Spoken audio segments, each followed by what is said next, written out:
sabe que nuestros caminos nos llevaron a vivir y estar radicados en Estados Unidos, en Carolina del Sur, donde la comunidad latina es bastante grande, bastante amplia. Y bueno, hemos comenzado con un estudio bíblico y es bueno tener hermanos de distintas partes que conocen el mismo Dios, que vienen con los mismos luchas, con los mismos deseos de alabar a Cristo. Y siempre es allí cuando uno puede ver y decir, la verdad es que somos un pueblo de Dios, ¿no? Llamado de distintas partes, distintas razas, distintos lugares, para poder ser un pueblo en Cristo, ¿no? Que eso es lo más importante. Y uno siempre iba predicando cuando estaba acá, pero cuando estuvimos allá, al ver tanta comunidad distinta, uno dice, sí, somos realmente un pueblo variado en Cristo. Y yo agradezco a Marcelo la oportunidad que me dio de poder enseñar aquí. Es una de las cosas que más me gusta hacer, que es predicar la palabra de Dios. Y yo les invito que abramos nuestras Biblias, como dice acá en 1 Juan. Vamos a comenzar a leer del capítulo número 1. La primera epístola del apóstol Juan. Capítulo número 1, vamos a hacerlo comenzando el versículo 1. Y dice así la palabra de Dios. Lo que era desde el principio, lo que hemos visto con nuestros ojos, lo que hemos contemplado y palparon nuestras manos tocante al verbo de vida. Porque la vida fue manifestada y la hemos visto y testificamos y os anunciamos la vida eterna, la cual estaba con el Padre y se nos manifestó. Lo que hemos visto y oído, eso os anunciamos, para que también vosotros tengáis comunión con nosotros, y nuestra comunión verdaderamente es con el Padre y con su Hijo Jesucristo. Estas cosas os escribo para que vuestro gozo sea cumplido. Este es el mensaje que hemos oído de Él y os anunciamos. Dios es luz y no hay ningunas tinieblas en Él. Aquí nomás la palabra de Dios. Esta carta de Juan prácticamente a veces yo la veo como si estuviese al revés, como que el final de la carta es el resumen que hace de todo el libro, es para ponerlo al principio. Si uno quiere saber de qué trata la carta de Juan, lean el último capítulo, los últimos versículos, donde hace un resumen perfecto de lo que va a tratar en la carta. ¿Se entiende? O sea, del final al principio. Y él lo que hace es una introducción de lo que va a hacer, lo que va a explicar y lo que va a enseñar en el resto de la carta. Esto es tan solo una introducción a lo cual Juan va a enseñar en esta carta. Tiene una particularidad esta carta porque no son como el resto de las cartas, como las cartas que nosotros acostumbramos a hacer. Digo, las cartas que hacíamos a mano y letra, como antes, ¿no? Nada de email, esas cosas, ahora como está acá, esas cosas muy rápidas, no se hace más. Él escribe la carta y siempre se presenta a la iglesia de Tesalónica, a la iglesia de Galacia. Yo, Pablo, apóstol, Pedro, apóstol de Jesucristo, a la iglesia en Filipos, ¿no? Y Juan escribe una carta, pero no parece que no está destinada a ninguna iglesia en particular, ¿no? Entonces prácticamente podemos decir que la carta es para todas las iglesias, ¿verdad? Las otras cartas también, pero esta carta particularmente apunta a toda la iglesia de Cristo, ¿no? A la iglesia de antes y en nuestros días, lo cual nos hace una introducción perfecta y espectacular que un apóstol puede hacer. Una cosa que hace Juan, a diferencia de lo que nosotros podemos hacer, yo me tengo que presentar, Marcelo me presenta, me dice Claudio, hijo de Jorge Molina, vengo, esta es mi esposa, vivo en Estados Unidos, en este lugar trabajo de esto y predico la palabra. Y Juan no hace eso. Juan directamente ¿de quién comienza a hablar? De Cristo. Tiene la oportunidad de presentarse y él dice, en el principio, lo que era del principio, el verbo, la vida, lo que yo vi, lo que oí, eso te voy a enseñar. Nosotros tenemos pasiones muchas veces por cosas. Yo tengo a mi hermano y amigo querido Alejandro, que si hablamos de deportes, Él se pone como buen hijo de Thanos, se pone bien firme y te puede discutir de deportes. Y sabe de las reglas, no, porque el árbitro del 74 dijo, una locura, ¿no? Pero él sabe y tiene pasión por eso. Y te puede explicar. Mi esposa con traducciones, mis hijas con arte, mi hermana con música. Mil cosas, ¿no? Me encantaría conocerlos a todos y cada uno de nosotros tenemos algo de lo cual nos gusta hablar, de lo cual sabemos, lo cual nos apasiona. Juan tiene a Cristo para hacer eso. Juan tiene Cristo para hacer eso. Y no hay nada mejor que eso. Hemos estado escuchando los últimos, Marcelo dijo, había misioneros, ¿no? Que vinieron a hablar acá, estuvimos con Fabián el último domingo, en la cual nos alentaba a tener la oportunidad de predicar el Evangelio de Dios en cada momento que tengamos. Lo que vamos a hacer ahora, lo que vamos a ver esta mañana en esta introducción que Juan hace, es decir, ¿por qué necesitamos predicar de Cristo? Y queremos ver realmente la misma pasión que tiene Juan, para que cuando vos ames realmente a Cristo y veas lo que Cristo hace por vos y veas quién es Cristo, realmente vas a amar hacer eso. Nuestra pasión debe ser la palabra de Dios. La palabra de Dios está tan devaluada en estos tiempos. La palabra de Dios es ignorada desde distintos puntos, pasada por alto, como decir, no nos importa lo que es eso, y de una completa ignorancia de lo que es la palabra de Dios. A veces leemos nuestras Biblias como cuando hacemos una aplicación, llenamos una aplicación y vos buscás para estar de acuerdo, estás de acuerdo con la política y vos ni lees todo, porque es un chorizo de cosas. Y vos pasás por alto, acá acepto, para que te dé el punto bueno y puedas entrar en una aplicación. ¿Se entiende lo que digo? ¿Alguien leyó alguna vez las políticas de eso? Es muy largo. Pero muchas veces tomamos a la palabra de Dios de esa manera. A veces es como algo que nos permite hacer, que nos hace sentir bien y pasamos muy por alto la palabra de Dios. Pero Juan nos enseña y dice que no es tan así, es súper importante. El concepto de Juan que quiero que tengan siempre, básicamente al lado de la carta, es decir, nosotros somos la iglesia, es una carta destinada a cristianos, como les habla, mis amados hijitos, está hablando al pueblo de Dios, donde el Padre, Dios es nuestro Padre, donde Cristo nos acerca con el Padre, y todo lo que está adentro pertenece a la vida de Cristo, a la vida cristiana, a la vida en santidad, y el resto que está afuera no pertenece a Cristo. ¿Ok? Pero eso es súper, no es inclusivo, es súper racista porque no nos estamos tratando de mejores. No, está simplemente diciendo que este es el pueblo de Cristo, este es el pueblo de Dios, y es sumamente importante juntarnos. Y es sumamente importante pertenecer al pueblo de Cristo. Y muchas veces no estamos valorando todo ello. Juan dice lo que era desde el principio. Juan escribe el Evangelio. Después de Pablo, Juan es uno que más escribe. Escribe 3 cartas, escribe el Apocalipsis y escribe el Evangelio de Juan. Ahora, si nosotros leemos la primera parte, el primer versículo de esta epístola, ¿qué nos hace recordar? El Evangelio de Juan, ¿cómo comienza diciendo? Al principio era el verbo. Y comienza hablando diciendo lo que era desde el principio. Vuelve a tocar y vuelve a mencionar la palabra verbo. Vuelve a mencionar de quién era el verbo. Una de las cosas que lucho mucho en estos tiempos es pensar que en el tiempo pasado las cosas eran mucho más fáciles.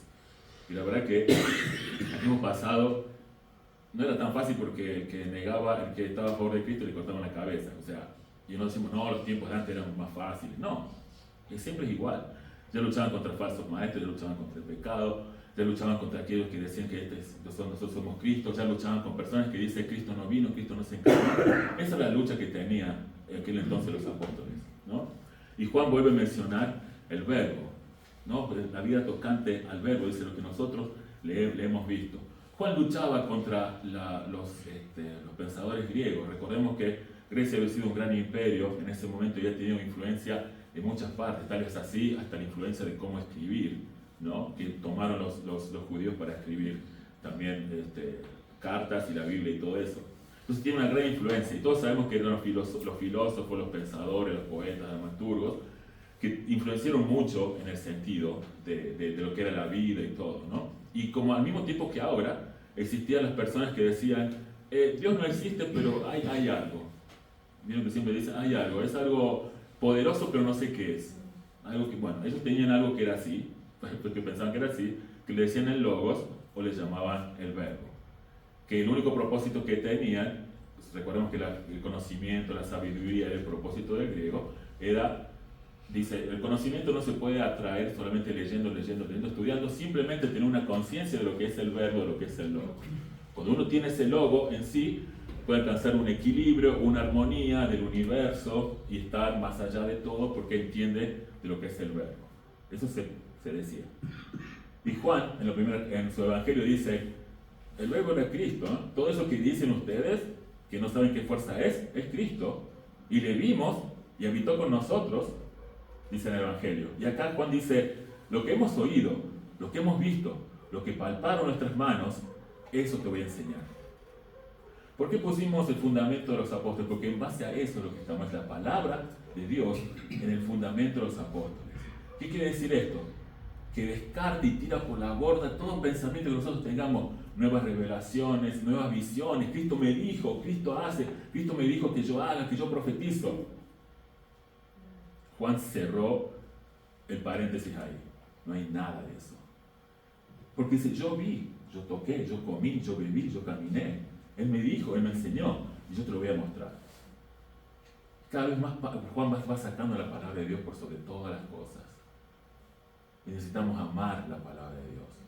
Por eso tenemos el fundamento nosotros, que es el mismo apóstol que comió, que vivió, que estuvo con Él, que enseñó, es lo que te va a transmitir. ¿Cuánto tiempo nosotros pasamos con una persona importante, capaz, con un jefe? Yo pasé mucho, mi ambiente fue musical y conocí muchas personas famosas de Argentina, a las cuales estuve comiendo, compartí baños con ellos, dormí. Me dice, pasé un tiempo con Jorge Rojas, pasé tiempo con Mario Teruel, que fue verdad. Entonces uno dice, qué buen tiempo que pasamos. Y Juan te dice, yo pasé con Cristo. Yo estuve con Cristo, yo caminé, yo bebí con Él, y hoy te voy a mostrar lo que Él me dijo que haga. Te voy a mostrar esto. Y todo eso lo encontramos en la palabra, de Dios. Y palparon nuestras manos. Y todo en la vida tocante al verbo. ¿Dónde sale otra palabra que ustedes recuerdan que comienza hablando del principio? Ya tenemos el Evangelio de Juan, tenemos 1 Juan. ¿Dónde sale otra palabra que habla del principio? Génesis 1:1, súper fácil de decirlo. Del principio, Dios, los cielos y la tierra. Juan prácticamente comienza a enseñar comienza a escribir un nuevo Génesis a partir de su Evangelio. Y lo continúa en su carta. Entonces, así como él defiende y decir, este es el verbo, este es el logo, es Cristo que estuvo desde el principio, nos está diciendo que Cristo estuvo con el Padre desde el principio, estuvo participando de la creación, lo que quiere decir que Cristo nunca fue creado, Cristo siempre estuvo, Cristo siempre existió. Y recordemos que siempre se manifestó al hombre. Comienza con Edén, el tabernáculo, el templo, y ahora Juan lo presenta y dice, este es Cristo que vivió con nosotros. ¿Y dónde habita el Cristo hoy? En cada corazón. Fíjense que siempre Cristo, siempre Dios se manifestó al hombre y habitaba en medio del hombre. ¿No es cierto? Entonces, otro momento dado desde el principio. Dice que creó Dios los cielos y la tierra, ¿no? Y ahora sí que al principio, Cristo estuvo en el principio. ¿Y cómo creó Dios? Con la palabra. Con la palabra. Hágase, fórmese, produzca, sea la luz, siempre con la palabra. Volvemos a creer en la palabra, ¿no es cierto? Es importante la palabra de Dios. No tenemos que limitar la Biblia solamente para la vida cristiana. No podemos limitar la Biblia y decir, la Biblia es solo para las iglesias. La Biblia es para todo el mundo. Ahí puedes encontrar y regirte, los gobiernos se pueden regir por la Biblia. Tu familia debe estar regida por la Biblia. Pero siempre limitamos a decir, no, solamente los cristianos saben una cosa para sentirse bien. Es la palabra de Dios, y es lo que Juan estaba tratando de decirlo, ¿no? Entonces, Juan escandaliza a todos los griegos, a todos los hebreos de aquella época, diciendo, el logo es Dios. Todas las cosas fueron creadas para Él. Todas las cosas fueron por Él y para Él fueron hechas. Entonces, todo se está tratando de lo que es Cristo. Todo se trata de Cristo, no se trata de nosotros. Hoy escuchamos desde el púlpito evangelio que es súper diluido, que solo lo único que hace es ensalzar al hombre y no ensalzar a Cristo. Pues se presenta y dice, este es Cristo. Y todo va de acuerdo a la medida y la comodidad que el hombre puede tener y encontrar y vivir. Cada uno puede vivir como sea, cada uno puede vivir de acuerdo a su propio sueño, cada uno quiere vivir de acuerdo a su propio propósito. Uno quiere leer la Biblia y decir, ¿cuál es el propósito que Dios tiene para mi vida? ¿Qué es lo que Dios quiere? ¿Cuál es la voluntad de Dios? La voluntad de Dios es que ames a Dios, que obedezcas a Dios, que ames a tu esposa, que respetes a tu marido, hijos obedezcan a sus padres. Esa es la voluntad de Dios. Ya está. Esa es la voluntad de Dios. No vas a encontrar con quién te vas a casar. No vas a encontrar dónde vas a trabajar. No vas a encontrar de qué vas a morir. Vas a encontrar la palabra de Dios y sus mandamientos y te dice que lo obedezcas. Y esa es la palabra de Dios. Decía recién que está hecho todo en base a... El Evangelio de hoy gira en torno al hombre. Cuando era chico, una de las historias que más me fascinaba era del rey David.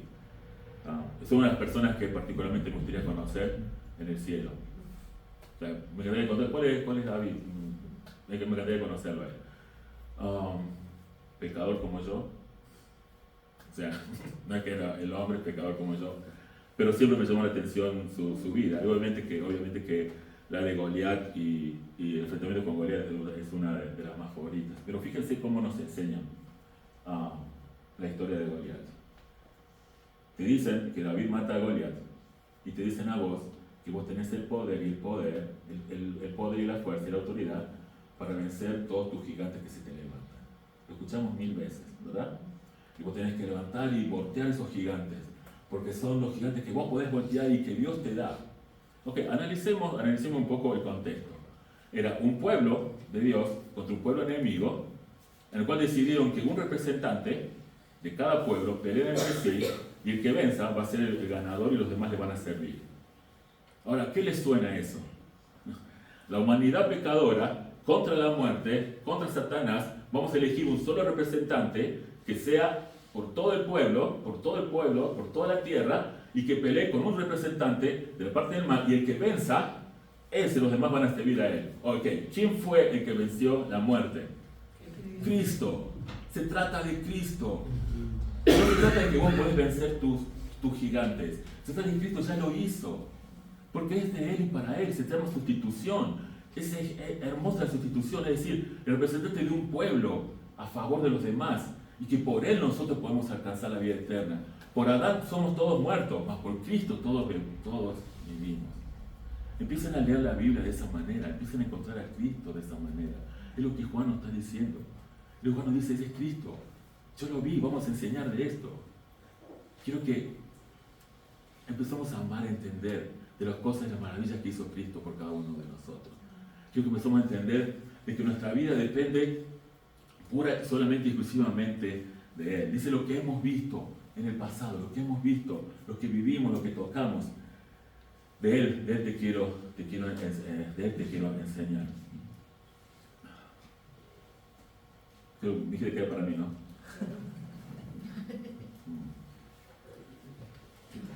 ¿Para qué escribe Juan esta carta? Obviamente que de la introducción podemos sacar miles de cosas más, quiero enfocarme en algunos puntos. ¿Para quién escribe Juan esta carta? O mejor dicho, ¿por qué nos escribe? Dice el versículo número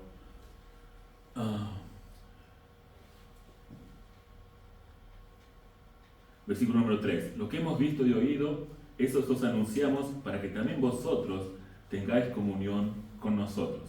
Y nuestra comunión verdaderamente es con el Padre y con su Hijo Jesucristo. Entonces, ¿para qué nos escribe Juan esta carta? Lo que nos va a enseñar, para tener comunión con nosotros. Esto es increíble. Juan está diciendo que él caminaba con Cristo, que él era apóstol de Cristo, que él estaba con Cristo, con Jesús. Y dice que de esa manera Él nos escribe para que nosotros también tengamos esa misma comunión que Él tuvo. Y solamente ese es un gran misterio que tiene el pueblo de Dios, que es pertenecer a Cristo a pesar de no haber comido, bebido con Él, ¿no? Entonces, ¿qué vale decir? Que está diciendo que el Padre, vamos a tener comunión nosotros con el Padre, con Jesucristo, con los apóstoles. Juan está diciendo, venga, yo les escribo esto para que ustedes también se unan con nosotros. se unan con nosotros y vivan con nosotros y tengan la comunión con nosotros. Por eso Juan está hablando directamente, exclusivamente al pueblo de Dios. Y es un gran misterio en el cual Cristo nos ha dado la reconciliación con nuestro Padre Celestial y nos ha dado la comunión de los unos con nosotros. Y eso solamente lo puede haber logrado la obra de Cristo. Entonces Él nos escribe para que nosotros leamos y pertenezcamos a ese pueblo, porque después es todo un gran análisis que Juan va haciendo para que vos te examines realmente si perteneces al pueblo de Dios o no. Que te examines para saber si caminas en Dios y te examines para saber si eres cristiano realmente. Si realmente vives a la luz de acuerdo a lo que Cristo ha enseñado. Entonces, así como los vid son sujetos a los pámpanos, nosotros también todos estamos sujetos de los unos a los otros. Por eso es importante vivir la vida en comunidad. Es importante pertenecer a la iglesia. No, yo no voy a la iglesia, no necesito comunión, yo no necesito... Totalmente descartado. En mi experiencia, nosotros fuimos a una ciudad que no conocíamos a nadie, no teníamos ninguna familia, ningún pariente, nadie nos iba a recibir, no teníamos ni siquiera nos conocían, solamente el pastor de la iglesia nos conocía, y nosotros llegamos, encontramos que nos dieron una casa para vivir, nos dieron cajas de comida para recién empezar y un hombre me dio trabajo. Eso se llama la comunidad de cual te vas a encontrar, ¿verdad? Y eso nosotros debemos hacer los unos por los otros. Por eso nosotros oramos los unos por los otros, nos ayudamos los unos por los otros. Dice que debemos exhortarnos los unos a los otros. Debemos también recibir lo que nos dicen los demás en nuestras exhortaciones, que muchas veces es difícil. Pero todo es para la comunión y para el bien. Por eso existe un pastor en el cual nosotros nos dice de la manera, nos ayuda de la manera en la cual podemos seguir caminando, lo cual nos corrige. Y todo eso es logrado bajo la comunidad de Cristo. Y eso que Juan está diciendo que nosotros podemos abrazar de ello. Si creemos lo mismo que Juan nos está enseñando, entonces tenemos la comunión los unos con nosotros. Somos unidos en un mismo cuerpo. Somos de un mismo reino, unidos en Cristo, somos hermanos y permanecemos en Él. Juan está diciendo que somos un mismo cuerpo. Juan está diciendo que vivimos bajo el abrigo de Cristo. Ahora, volviendo al tema del evangelio centrado en el hombre que se escucha, ¿no? Muchas veces, si escuchamos el evangelio desde hoy, o desde el punto de vista,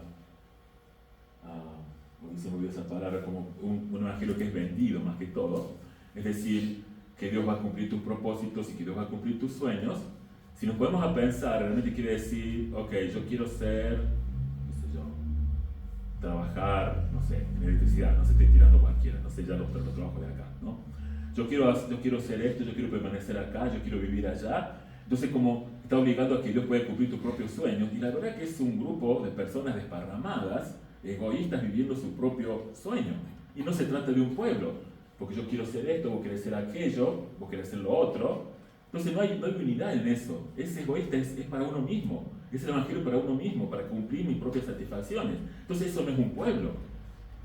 Por eso Cristo, cuando llama a Pedro y a Juan, que estaba Juan en ese momento, le dice, sígueme, que estaba en la pesca milagrosa, dice, sígueme, ellos dejan todo y se van. ¿Ok? Entonces, porque es un pueblo que viene a rescatar. Cristo ha formado un pueblo, viene a buscar a su iglesia, y es lo que hoy conocemos, lo que es la iglesia. Entonces no podés pertenecer a una iglesia con tus propios sentimientos egoístas de lo que vos querés cumplir, es lo que Cristo ya hizo. ¿Se entiende el concepto, no? ¿Okay? Entonces por eso pertenecemos a un pueblo, es un pueblo unido con las mismas cosas. Si vos crees, lo que yo te digo, dice Juan, es que yo vi esto y me dijo esto, y quiero que vos lo tengas para que tengas comunión con nosotros. Quiero que vos lo recibas porque vas a ser de esa manera un pueblo en Cristo. Quiero que vos lo tengas para que crezcas en santidad y pertenezcas al pueblo de Cristo. No porque somos mejores, sino porque hemos sido comprados. No porque tenemos menos pecado, sino porque somos más pecadores. ¿Cierto? Entonces ese es el propósito por el cual Él dice también para que vuestro gozo sea cumplido. Ese es otro propósito, son dos propósitos. Uno para que permanezca con nosotros y el otro es para que vuestro gozo sea cumplido. Efesios 5:18 dice, sed lleno del Espíritu Santo. Esa palabra gozo, cumplido. ¿Quiere decir que ya cumplimos con eso y ya se acabó? No, está refiriendo más que todo a que es una llenura. ¿Okay? Se dice como que está completo. ¿Okay? Ese es el concepto que se está dando, ¿no? Porque, cumplimos el gozo y después nos olvidamos o después ya no soy tan gozoso. No quiere decir que sea lleno el gozo. Las cosas diarias que podemos vivir, las luchas diarias que podemos tener, esas muchas cosas nos entristece, ¿verdad? Enfermedades, la situación con mi madre que estamos pasando, Ale cambió con su madre y cuántas otras cosas que ustedes deben estar pasando. Esas cosas nos entristecen. Esas cosas vienen y bajan. Esas cosas nos hacen muchas veces que decimos, estamos perdiendo el gozo. Esas cosas estamos diciendo, me entristece tanto que me está estresando toda esta situación y no nos hace caminar a la luz de Cristo como deberíamos hacerlo. Pero Juan dice un gozo. Vale decir que no son las cosas diarias de la vida lo que determina tu gozo. Tu gozo lo determina lo que hizo Cristo en la cruz del Calvario, que Juan te presentó recién, que es para la eternidad. Es súper triste. Nosotros perdimos a nuestro padre, es súper triste haber perdido el padre. Pero ¿qué pasa? Sabemos que en el cielo Él va a estar. Ese es el gozo, ese es el consuelo que te va a dar. ¿Okay? Cristo dice, la Biblia dice, vamos a ser consolados. Me encanta esa palabra. Yo cuando hacía un lío cuando era chico y mi papá me retaba, me disciplinaba, me pegaba así, mi papá me pegaba, algo tan inusual hoy día parece ser.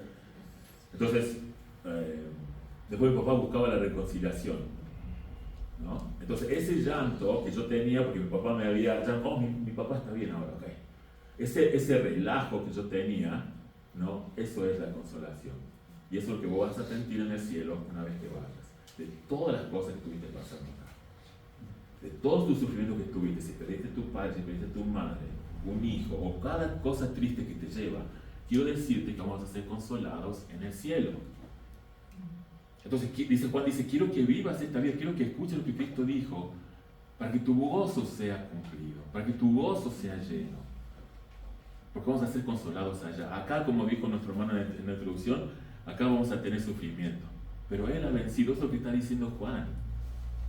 Hay todo un hilo en la enseñanza, eso está diciendo Juan. Entonces, no son las cosas triviales que te ponen triste. Tiene que ser el gozo de saber a dónde vas a ir. ¿De dónde? ¿A dónde Cristo, cómo Cristo venció? Que allí vas a ser consolado. Vas a tener miles de pérdidas acá, pero no tienes que perder el gozo de saber que Cristo te va a consolar y Cristo ya ha vencido. Es súper triste. Yo tengo unos sentimientos totalmente encontrados con mi madre porque a veces digo, bueno, mi mamá está sufriendo mucho, pero mi mamá lucha por la vida y vamos a hacer 1000 cosas para que mi mamá sea sana y pueda vivir muchos años más, un tiempo más. O sea, siempre va a ser difícil decir, no, bueno, yo me muero, voy al cielo. Bárbaro, es difícil. Es difícil porque siempre nos vamos a aferrar a la vida, a lo que tenemos. Pero Juan dice, yo te escribo para que tu gozo sea cumplido. Tu gozo de ser mayor de todas las cosas y basarte en eso. En cada lucha que tengas, es un mundo caído. Mi gozo está puesto en Cristo. Con eso quiero decirte que no pongas tu gozo en tu trabajo, no pongas tu gozo en tus hijos, no pongas tu gozo en tu esposo. Difícil escuchar a una mujer eso, pero no pongas tu gozo en tu esposo, ni en tu esposa, ni en tus propias habilidades. Tu gozo tiene que ser en Cristo. Porque esas cosas te van a defraudar. Tu hijo te va a defraudar, tu esposa te va a defraudar, tu esposo te va a defraudar, te van a echar del trabajo. La casa no pudiste pagar el alquiler, la vas a perder. La casa de tus sueños la construiste sobre roca y contrario a la Biblia, lo que dice la Biblia, vas a tener miles de problemas. No pongas tu gozo en eso. Juan dice, este es Cristo. Lo escuché, lo vi, lo toqué y quiero que escuches lo que te voy a decir para que tu gozo sea cumplido. Para que tengamos comunión los unos con nosotros. Puse el versículo número 5. Típicamente si uno ve la Biblia, ¿vieron cómo está dividido? Termina el capítulo número 4 y un paréntesis. En el versículo 4 hay un paréntesis, ¿verdad? ¿Ok? Y yo sumé que yo tengo el título de Dios es luz. Y comienza este primer versículo número 5. ¿Ok? ¿Por qué lo puse? Sugel Michelin, ¿conocen quién es Sugel Michelin? Un gran siervo de Dios. Él cuenta una anécdota muy graciosa que dice que el hombre que dividía los versículos iba caminando en un burro, ¿okay? Montando un burro. cada vez que el burro hacía un tranco así, él ponía un versículo. ¿Ok? ¿Se entiende, no? O sea, quiere decir que a veces es una carta totalmente larga, entonces quiere decir que a veces hay una división que nosotros pasamos por alto. Porque muchos, ok, terminamos hasta acá, listo, es como una pausa, un capítulo, vamos a otra. ¿Ok? Pero obviamente que hay un continuo de eso. ¿Por qué puse el versículo número 5? Dice, este es el mensaje que hemos oído de él y os anunciamos. Vuelvo a repetir lo mismo, y dale, y dale, y dale. ¿No? Dios es luz y no hay ninguna tinieblas en él. Había un hombre, un comentarista, que decía que Juan repetía las cosas porque ya era tan anciano que ya se olvidaba las cosas. O sea, como que siempre, los viejitos siempre te repiten las cosas. Ya te conté que Dios es luz, ya te conté que yo oí, toqué, ¿ok? Pero lo que tiene Juan te va mostrando, te va desarmando como un huracán, ¿no? Y te empieza a desenvolver todo lo que es la vida cristiana. Y tiene un solo centro que es Cristo. A diferencia de lo que nosotros pensamos, Juan nos comienza diciendo, Dios es amor. Juan dice, Dios es luz.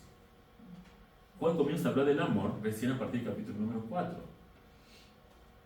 Conocido, el Evangelio de Juan, capítulo 3, versículo número 16, porque de tal manera amó Dios al mundo, que ha dado a su Hijo. Ok, entonces Juan tiene claro que Dios es amor, tiene muy claro, ok. Pero Juan ante esto dice, Dios es luz y no hay ninguna tinieblas en él. Contrario, si hoy escuchamos Dios es amor, es una forma de justificarnos cada cosa que estamos haciendo, ¿no? No, pero Dios es amor. Dios, no estoy negando eso, ¿okay? Que creo que quede claro. Quiero decir en el sentido en que lo ubicamos, ¿no? Nosotros diariamente luchamos con nuestros pecados, tenemos tentaciones, nuestra vida, a veces soy súper grosero con mi esposa, diciendo amor, ¿ok? Y necesitamos el perdón. Pero Dios es amor. O sea, yo no puedo solucionar mi vida matrimonial pensando que Dios es amor. ¿Dios es amor? Sí, ¿se entiende? Sí. Ok, pero lo que Juan te quiere decir es que Dios es luz y vos sos pecador. Dios es luz y vos no podés acercarte a la presencia de Dios. Dios es luz y estás destituido de la gloria de Dios. Dios es luz y no podés pagar por cada uno de tus pecados. Dios es luz y no hay ninguna tinieblas en él. Dios es luz y vos sos corrupto. Dios es luz y él no acepta la corrupción. Entonces, ¿qué hacemos con todo ello? Pero Dios es amor. Y ahí entra. Porque muchas veces no reconocemos que Cristo es luz. Y ante ello es cuando vemos eso, es cuando realmente nosotros nos contemplamos de lo que somos. Nosotros no sé si tenemos idea de lo que significa que Él es santo, 3 veces santo. Y muchas veces decimos, nosotros podemos pasar como quiero. No, pero Dios es amor. Porque a esa luz vamos a reconocer nuestros propios pecados. Yo estaba estudiando griego, hace un tiempo teníamos una de las materias que era griego, lo cual les digo que no pude, creo que tuve 3 clases nomás, porque tenía que aprender inglés, y más griego, o sea, la cabeza ya no me daba. Entonces, amablemente los profesores me dijeron, no, creo que vas a estar bien, pero después puedes estudiar griego más grande, ¿okay? Así que lo pasé. Pero cuando uno estudia griego, no sé si Marcelo estudió griego, creo, no sé, es una cosa. No, gracias. No, sí, exacto. Pero parecía como los chicos del jardín de infantes, ¿no? Te hacen hacer el alfa, beta, gamma y el ta y c, ¿ok? Entonces te hacen la alfa, que es como el arroba, ¿vieron de los emails? ¿Es parecido? Capaz que lo sacaron de ahí, ¿no? Nunca me puse a pensar. Entonces vos tenés que dibujarlo. Así como los chicos del jardín de infantes, te dan la letra, vos tenés que copiarlo en cada línea, ¿no? Entonces yo copié la primera y otra cosa, yo no dije, yo soy artista, o sea, soy ilustrador. Entonces el arte es súper fácil para mí, puedo copiar muy fácil. Entonces, una papa, dije yo, o sea. Hice la primera, bien. Hice la segunda, más o menos. La tercera, no tanto. Y fue peor. O sea, la última ya ni se parecía a lo que era el alfa, ¿no? Entonces, ¿qué pasó? Yo copié el original primero, pero después me copié a mí mismo. ¿Ok? No copiaba el original. Entonces, copié algo defectuoso mío, aumenté el defecto mío en el segundo, en el tercero, cada vez era así. Y muchas veces yo me comparo, digo, yo al lado de Lali soy apóstol Pablo, ¿no? Al lado de Javi, ¿sabes qué? Juan. Y Javier debe decir lo mismo de mí, ¿no? Pero el lado de clave es el mapita, ¿no? Por eso Juan pone a Cristo, porque muchas veces no miramos el original. ¿Ok? Esa es la idea por la cual Juan nos hace. Nosotros no miramos el original, que es Cristo. Y en Cristo miramos. A Cristo seguimos. A Cristo debemos caminar de cerca y ver y conocer a Cristo. No a los hombres.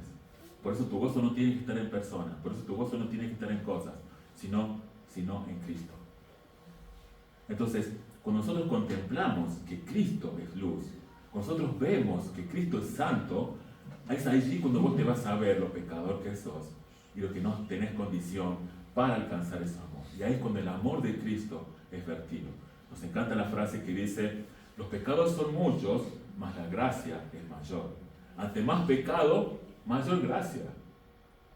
No es que sea tantos pecados y la gracia no alcanza, no, sobreabunda la gracia.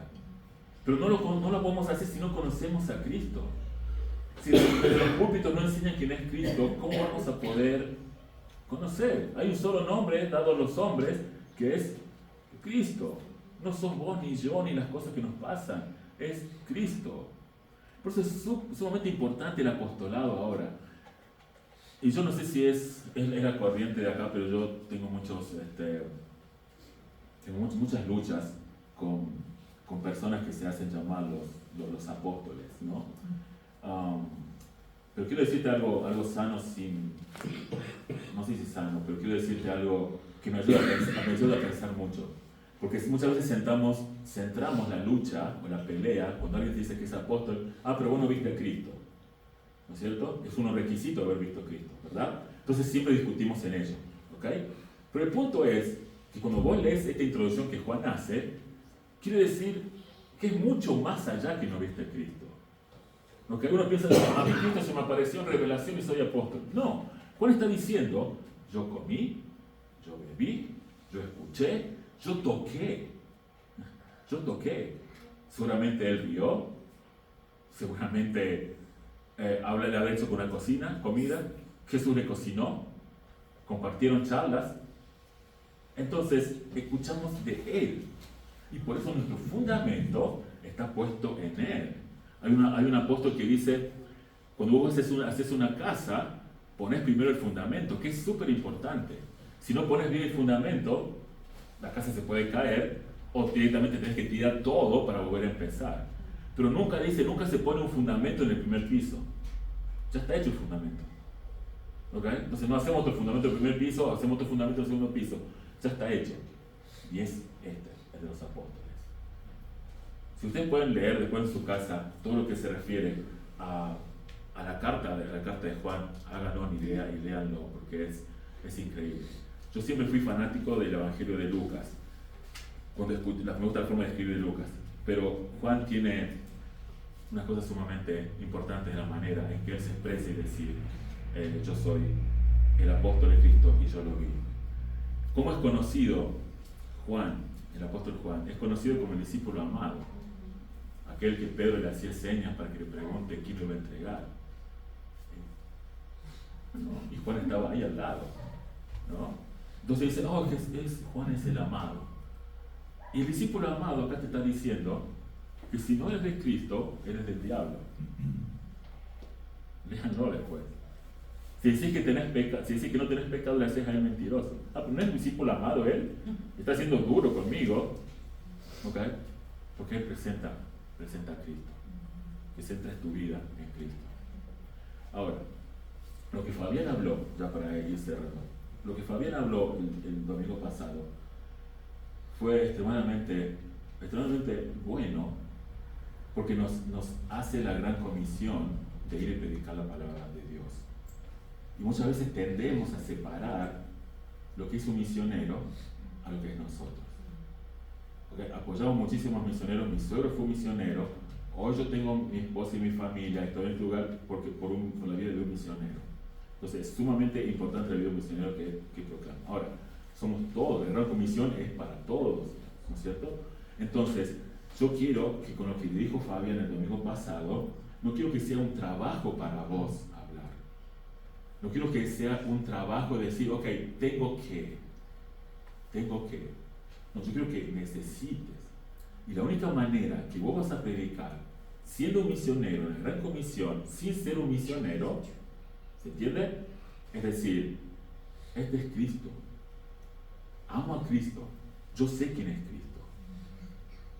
Yo trabajo en una fábrica de tijeras. Dicen que es súper conocida. Yo voy a trabajo y no tengo ni idea de lo que es. ¿Okay? Entonces yo trato de afilar, hago mi trabajo, ¿okay? Y yo no sé qué tan buena es la tijera. Ahora, tengo un compañero mío que tiene tatuado un afilador. ¿Okay? O sea, él ama afilar una tijera.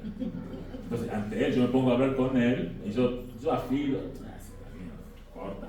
Y él, no, vos fijate que la punta y te explica re bien que hacerle el pulido y todo. Y él ama ese trabajo, tiene un tatuaje de un afilador, o sea, es una locura, ¿no? Es un afilador viejo, eso de piedra, ¿no? Pero él ama esa profesión. Entonces, muchas veces pensamos que ese trabajo es solamente para los misioneros. Lo que yo te estoy diciendo es que tome lo que Fabián te enseñó y vea lo que Juan te dice ahora y ames a Cristo. Conoce a Cristo. Investiga quién es Cristo. ¿Qué hizo por ti? Fíjate el hombre que es Cristo. ¿Querés ser un buen marido? Fíjate en Cristo. ¿Querés ser un buen hijo? ¿Querés ser un buen hijo? Fíjate en Cristo. ¿Querés ser un buen trabajador? Fíjate en Cristo. ¿Querés servir? Fíjate en Cristo, cómo lo hacía. Ama a Cristo. Verdaderamente es lo único que tenemos. Es lo único que nos da salvación. Cuando vos amás esa profesión, vas a saber cómo venderlo. ¿Se entiende? Venderlo, ¿ok? Vos vas a decir, este es Cristo, este es lo que hizo, este es lo que hace. Él es mi Rey, Él es mi Señor.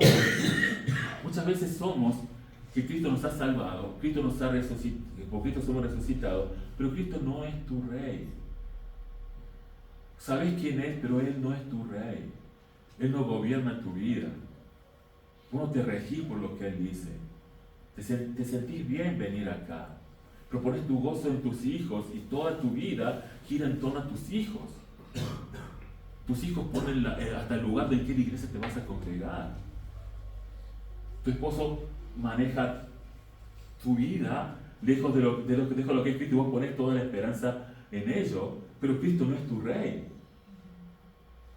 Yo conocí una hermana que fue convertida y su esposo no, y la pelea que ella tenía es decir, no, el domingo a la iglesia voy porque Cristo es mi Rey. Hay que orar por esas personas que están en esa situación. Recuerden Pedro. Pedro conoce, maestro, cuando viene la pesca milagrosa, maestro, toda la noche hemos pescado. Después cuando él comienza, cuando ve lo que Cristo hace, dice, Señor mío. Y muchas veces nos quedamos con el maestro. Es bueno Cristo, pero no es tu Rey. Y si Cristo no es tu Rey, no vas a poder enseñar de Él, no vas a poder predicar de Él, no, tu vida no va a ser la vida que Cristo espera que vos hagas. Tu matrimonio va a ser un caos, tus hijos van a estar descontrolados, porque Cristo no es tu Rey. Juan nos enseñó y nos muestra que todo se trata de Cristo. No se presentó a sí mismo, es Cristo. Tu vida debe reflejar de esa manera, nuestra vida debe reflejar de esa manera.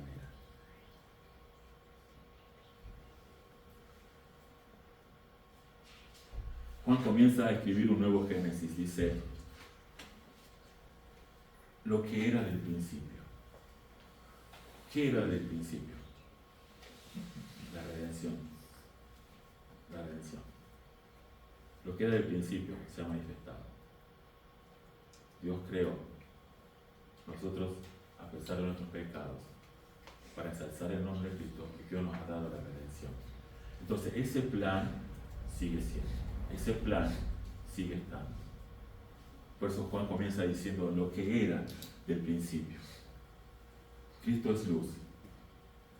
Y comienza a escribir es como escribir una nueva creación, que es la iglesia de Cristo, ¿verdad? Centrada en la iglesia de Cristo. La iglesia de Cristo es sumamente importante. El trabajo del pastor para mí es el mejor trabajo, mucho más que el presidente. O sea, Marcelo, tu responsabilidad es bastante grande porque el pastor es mucho más que un presidente. ¿Okay? Porque nos lleva, nos guía a Cristo, ¿verdad?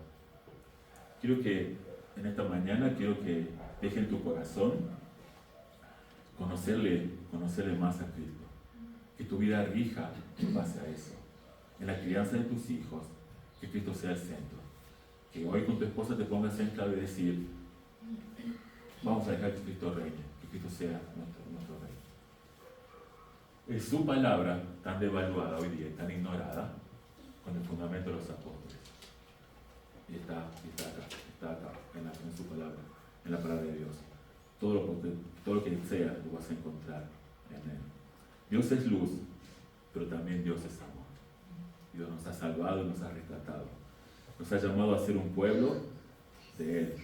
Y nosotros debemos vivir siendo Él nuestra luz, siendo Él nuestro Rey. Tengamos una oración. Dios y Padre que estás en los cielos, te doy gracias, Señor, porque tenemos este privilegio, esta libertad, Señor, que tú das a este país de juntarnos, de poder reunirnos. Y realmente, Señor, te pido que todo lo que hemos aprendido, que sea puesto, Señor, y guardado de nuestros corazones, Señor. Ayúdanos a glorificarte, ayúdanos a ponerte, Señor, como nuestro Rey, y que no seas tan solo un buen maestro, Señor. Ayúdanos a poder caminar junto a ti, líbranos de todas tentaciones, que nuestro gozo, Señor, sea cumplido, que no miremos las banalidades de este mundo, Señor, sino que estemos esperando aquel día en que seremos consolados, junto con nuestros hermanos que ya no están, junto con personas, Señor, que también que caminaron cerca de ti. Te doy gracias, Padre amado, por poder tener tu palabra, por poder, Señor, tener la oportunidad de estudiarla y de saber lo que tú nos quieres decir en cada momento. Ayúdanos a orar los unos por los otros, ayúdanos a vivir en comunión, ayúdanos a amar a nuestros hermanos, Señor, principalmente, y poder servirte y que seas tú, Señor, quien gobierna nuestra vida. Síguenos, Señor, acompañándonos en este tiempo. Señor, te doy gracias por las canciones y las oraciones que solo hablan de ti. Te agradezco por esto en el nombre de Jesús. Amén.